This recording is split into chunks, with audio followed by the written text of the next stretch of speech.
Comic Relief has all of your favorite comic book characters, including Superman and Batman. Browse the largest selection of back issues in the area, plus graphic novels, toys, action figures, and Silver Age. And you can get up to 20% off everything in the store with our pull and hold subscription service. What's your favorite comic book character? We have them all at Comic Relief. Mention DC Comics and get an extra 10% off. Comic Relief, with 2 locations in St. Charles and Baldwin.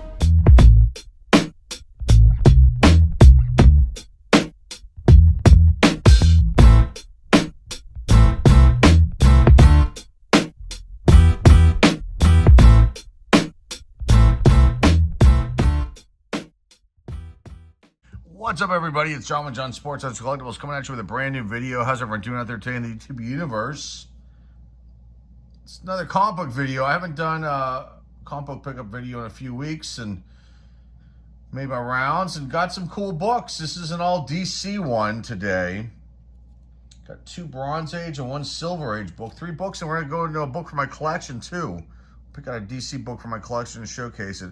This is the first one here. This is the first Beowulf comic that I've just added to my collection, but we'll see how long this stays in the collection because this is a super nice copy. Beowulf issue number 2. It's got white pages, very little issues with it, nice clean back.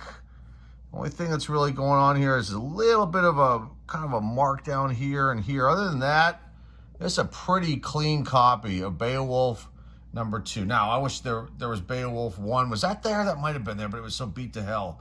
Now, I get these from these $3 bins. If you're watching this video for the first time, I get this from these books from $3 bins.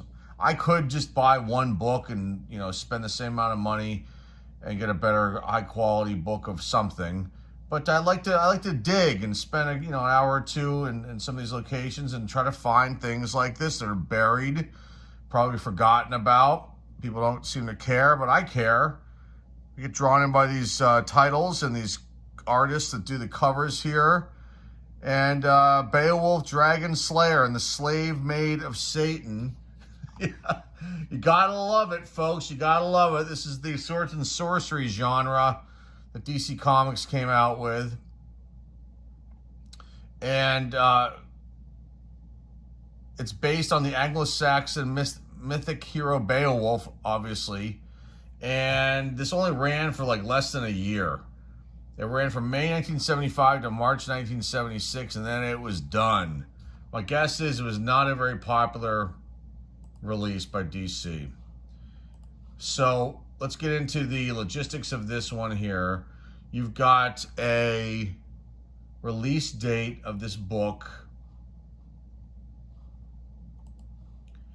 June 30th, 1975, and then a month cover date of July 1975. You've got cover artist is Ricardo Villamonte. Got editor Dennis O'Neill. Ricardo also did the art for the this issue too, and then the writer is Michael Usian. And not much else I can say about this except for some quick pricing. A 9.8, the last 9.8 sale was I think in 2011, I want to say. And let me just double check that right here. Maybe not. The a 9.8 is listed as $50. That seems really, really low. That's barely covering the grading costs of this release. Ungraded $4 to $6. So not really anything anyone's chasing after, but there have been graded copies of this book. And let's see here, 30 total. And there have been actually a 9.6 sold for 200, or 9.6 is worth $250. So my first pricing here for that 9.8 was off of a website called Price Charting. But the fair market value for a 9.6 is worth $250. There have been a couple, 5 9.8s graded and 2 sales. And 9s were $70. So this is a nice book, though. I don't know what I'll do with this one. I'm not going to probably keep this one. Well, this goes in the box, the project box. Beowulf issue number 2. Let's get into the next one, which is a really, really cool one. Next one, another first-timer added to the collection. That's OMAC, One Man Army Corps, issue number 5. Yeah, this is Jack Kirby's one of his creations, and this only ran 8 issues. Buddy Blank is the name of the character. And OMAC was created by writer-artist Jack Kirby toward the end of his contract with DC following the cancellation of his New God series. And it says here, it was reportedly developed due to Kirby needing to fill his contractual quota of 15 pages a week. And then the character is inspired by Captain America but lives in the future, an idea that Kirby had conceived years earlier while with Marvel Comics but had never realized. And let's just talk about OMAC real quick. It's a corporate nobody. Okay, OMAC is a corporate nobody named Buddy Blank who is changed via a computer hormonal operation done by remote control by an AI satellite called Brother Eye. They were like, Kirby was like really far ahead of the times with this one from what I'm reading here. And OMAC works for the Global Peace Agency, the GPA, a group of faceless people who police the world using pacifistic weapons. Pretty cool stuff. Cover art by Jack Kirby. He's all over this one and the other issues as well. Bruce B. Berry was the other artist that worked on this one. Jack Kirby was the editor. Also the cover artist, along with Bruce B. Berry, Bruce Berry, excuse me, had a little hand in it. And the writer was Jack Kirby. Got a publication date, May 10th, 1975. June is the cover month of this one. I love this cover, so cool. You got this machine that's taking all the older people, turning them young and handsome and beautiful, and you got OMAC flying over there. And this is just a wicked cool release. Now, I think this may be like one of Kirby's like weakest releases, but I have seen these books and I have not come across any that have been in really good shape at this price range. There are ones that I've seen that are in much better shape. Well, this one's in phenomenal shape. Aside from this little like dirt mark here, which I can clean off pretty easily, being that's with a white background, this has got white pages, a very clean, almost pristine back. I mean, a really, really nice copy of OMAC number 5. Not super valuable at all, but this maybe is the one I was talking about that had the last sale in 2011. Let's see, for the 9.8. Yeah, 9.8 last 2012. So for $36 as off-white to white pages. There's another one sold around in January for $44. So this is a long time ago, these sales. So, you know, this average of, it says $44 for 9.8 is not correct.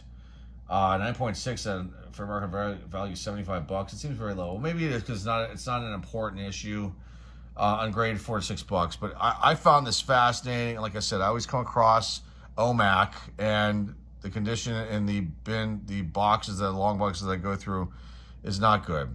Usually, a lot of them have color here on the spine, and I see a lot of spine ticks, and this one doesn't have anything like that. A little bit of dirt there. Maybe there's something right there. I'll be able to fix that up pretty nicely and figure out what to do here. I might just keep this one because it's a Kirby cover, and I love Jack Kirby's work, and he's one of my favorites, and this is a really cool one. OMAC, One Man Army Corps, and let's get into the last book before we get into one from my collection. Here's a Silver Age book. This is a nice Bronze Age book, though.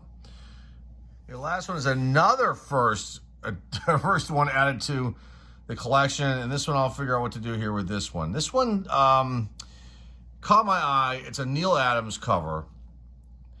I've seen Tomahawk comic books before many times, and this one caught my eye because of the cover. Now the spine's got some color break ticks there. There's a few of them. This would grade out probably like, my guess is probably gonna be like a 6. Maybe I could squeeze out a 6.5. Maybe I'm wrong. Maybe it'll make you grade higher because it's got white pages, a pretty clean back, nice color to the cover, and it's a cool one. Later Silver Age, near the end of the Silver Age, this book here. But Tomahawk. So let's just talk about this real fast. The character was in DC Comics in the 40s, 50s, and 60s, and it was like a backup feature in Star Spangled Comics and World's Finest Comics.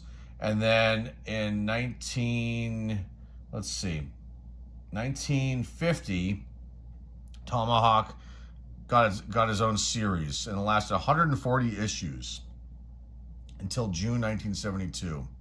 So this is issue number 130. So 10 issues later, Tomahawk would be put to rest. But this is a cool one. I mean, a Neil Adams cover. So again, another big name. And let's just talk a little bit more about this. Who else worked in this book? Neil Adams, Frank Thomas were the artists. The cover, Neil Adams. Murray Boltinoff was the editor. And then the writer, George Kasdan, and then Robert Kanigher. Publication date, September 10th, 1970. October is the month of this one, right near the end of the Silver Age. I mean, near the end. 71 was the beginning of it. 70 was the end of it. Tomahawk, issue number 130. Values on this one. If this book is a 9.8, it's worth, on average, $656. Yeah, 9.6 were 240. There's one that was sold in 2018. So not like a book that people are running out and picking up. I'm sure these are people that are major collectors of this release buying this book. Ungraded, on average, $9 to $12. This was $3. It was definitely worth it. A little bit of mark down here, a little bit of mark in this little corner here. These spine issues. But other than that, it's a pretty nice cover. I'll see what I can do with this one. You know, I'm not a miracle worker. I try my best and do what I can. You know, I can't fix these things here, but I can clean it up and make it, you know, press it out and make it look even nicer, and, you know, figure out what to do with it. But this would be something that, you know, I don't know, I wouldn't keep this book, even though it is Neil Adams cover, but I can't keep everything. But this is still very, very cool. Nice stuff right here. Tomahawk, issue number 130 from 1970. Let's get into the last book of the video, one from my collection. All right, let's look at a book from my collection here. This is probably one of the earlier DC issues that I purchased as a kid. Let's get this out of the bag, show you guys. I mean, I think I tried pressing this one out, but then I looked at it and there were some flaws on it, and I realized that I wouldn't get a high grade, and that's this issue number 1 of Man Bat. And there are like some color breaks, spine ticks, and a couple marks on the cover. But I did press it out. It looks a lot better than what it had originally looked like, being that I read this one. But then I said, no, you know, I'm not going to set this in, because it's going to probably end up getting like a 7. I don't think they give this book an 8 with these spine tick issues here. Let's take a look at this, though. Man Bat, issue number 1, the first DC issue. Now, Man Bat, I think, first appeared in issue number 400 of Detective Comics. He was like a supervillain, but then he later kind of changed him over to like an anti-hero or a sympathetic villain, they're calling him. And Dr. Robert Kirkland, or I'm sorry, Dr. Robert Kirkland Kirk Langstrom. That's his full name, Man Bat. And this issue came out, publication date November 30th, 1975. And then the cover date is January 1976. You've got Jim Aparo doing the cover art on this one, but then you've got like a bunch of other of the big DC people. Jerry Conway, Paul Levitz were the editors. Jerry Conway was a writer. And then you had Ernie Chan working on this one, Aparo again. Steve Ditko, big name right there. Ben Oda, Al Milgrom. So pretty cool stuff here, and just to get the values out of the way, not that that necessarily matters at all, but 9.8 in this book is $302. Some grade $7 to $10 on average. This one will obviously stay in my collection, but I love this cover. There's Man Bat with a damsel in distress dangling there, and then Batman's flying around above him. Is he man or man monster? I love it. Very cool stuff. Looks like off-white pages. Yeah, I'd call those off-white pages. Beware of the Eyes of Barren Time. That's the name of the title of this one. You got a nice Hostess ad here for Hostess fruit pies. Loved those as a kid.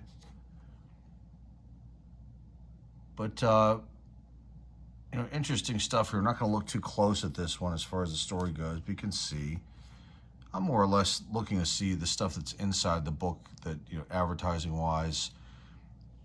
The art's awesome, though. I mean, you got SSP Tournament of Thrills from Kenner, toy car ad, Slim Jim ad, the wacky gag ad there, more man-bat action. Now, I can't remember if I bought this as a single issue, if this came in like a super pack type pack. I think I may have bought this one like individually. I got a newsstand or something like that back in the day.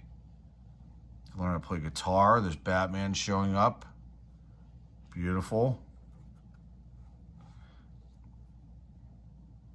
Gotta love the classified ads. Evel Knievel coins.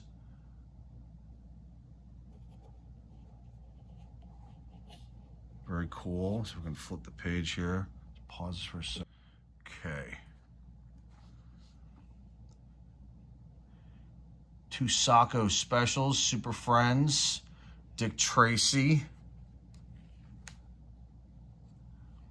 Got a Tarzan pom-poms ad, a comic book, you know, comic strip ad in here.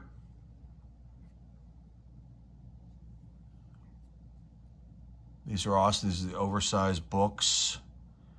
I think I have this one here, this Wonder Woman. I've showcased that before. I might have one other one from this. Maybe I don't. There was Wiz Comics in there too. Superman costume, gigantic monster. Love it. Make money there too if you're a kid. Make money ads. Okay, 3 blockbusters. There's Hercules number, is it number 1? Got Warlord and Blitzkrieg. I never read any of these. More man-bat action. This is just really cool to see this Bronze Age book from 75. Not a key. Superhero stick-ons.